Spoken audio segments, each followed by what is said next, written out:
The next thing I want to talk to you guys about is the ZEV mandate. Some of you guys might be aware of this. Some of you might be thinking, what on earth is a ZEV mandate? It's November right now, and we are expecting a pretty crazy time in leasing over December, right?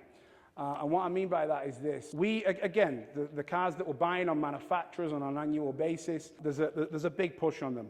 We're buying thousands of cars, and we still have thousands of cars to buy before the end of the year. Now, going back to the EVs in terms of ZEV mandate, UK car manufacturers right now, 22% of everything sold as a car manufacturer needs to be EV between now and the end of the year. Now, conscious of the internal data that I'm not going to share from the car manufacturers, but as a zooming out of this, some of these car manufacturers are well on track with it, and some of them are behind it.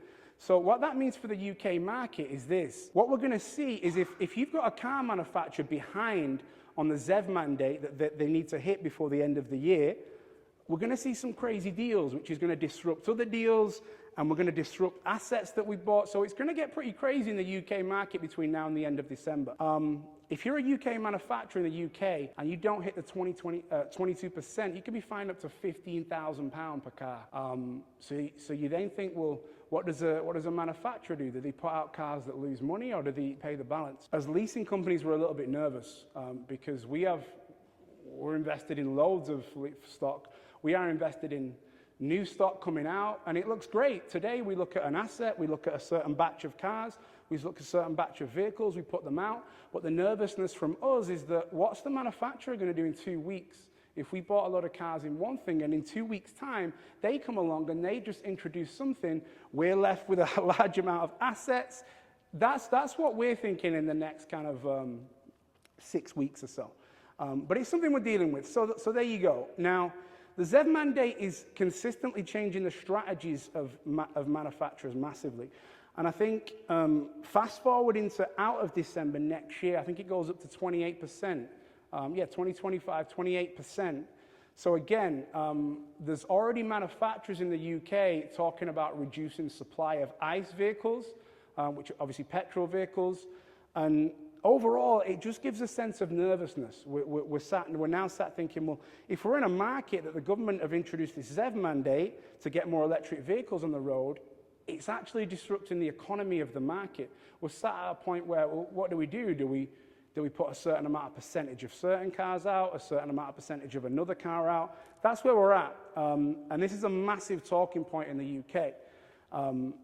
Basic asset management, as I'm sure you guys will know, how are you going to buy something when you know that it could drop value within a few weeks, but we still need to keep the businesses going? A big topic in the UK lease market right now. If we look at some of the later percentages over 2026, 2027, 2028, this total fleet being EV in terms of electric vehicles needs to be, it's going up, and I can't tell you how many electric vehicles that we have on our fleet. So if the manufacturers are going direct to market, we then get to a point, well, what do we do with our fleet? And that's something that we're working with manufacturers on right now, but we're all just a little bit worried in terms of what they're going to be coming to market with.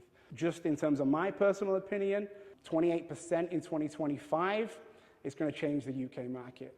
Again, I'll be really fascinated, and I think one of the main reasons I come here was to understand other international markets on their requirements. If the government has put out certain requirements that you have to have in terms of percentage, or if you haven't done anything. But for us, this is a big thing. It's changing everything we do. It's changing the operate. What we used to do last year is very different compared to what we do this year as a result.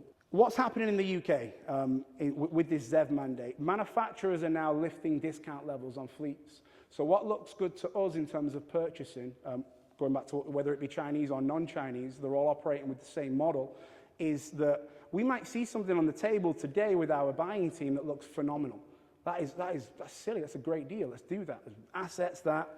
Now, then I talk to the risk team over here, so I've got the buying team here, the risk team here, and what we're noticing is a trend of balance in terms of the rental that the consumer or the business pays, and I'll explain that. As a manufacturer, you increase the discounts because you need more registrations in terms of EV to comply with the ZEV mandate, right?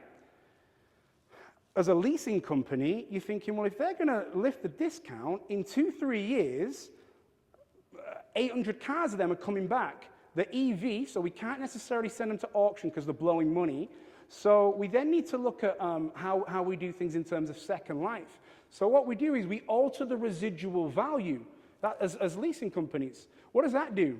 If the residual value drops and the manufacturer discount increases, where does that leave us? The customer's got the same payment and the manufacturer doesn't benefit.